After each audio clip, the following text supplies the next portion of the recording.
Ahojte, volám sa Tomáš, po Cedise pracujem ako predajca. Dneska tu máme niečo pre dámy.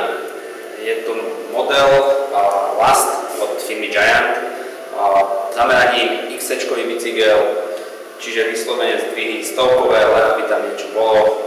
Bicykel spravený na rýchlosť, na obratnosť, tým, že je dámsky, je takisto kratší oproti pánskym.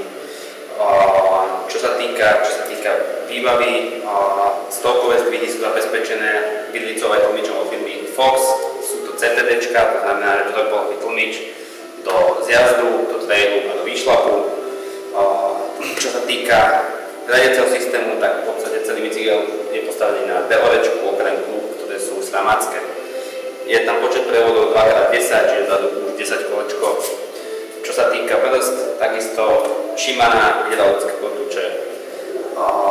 Kolesa sú tam vlastne SXC-čka dvojky od Giantu, takže ich vlastné kolá, takisto čo týka váhy.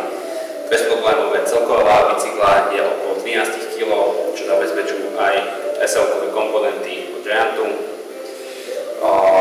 Viacej o tomto bicykliku si nájdete aj na našej stránke www.sportlis.sk, prípadne priamo na našej predajni.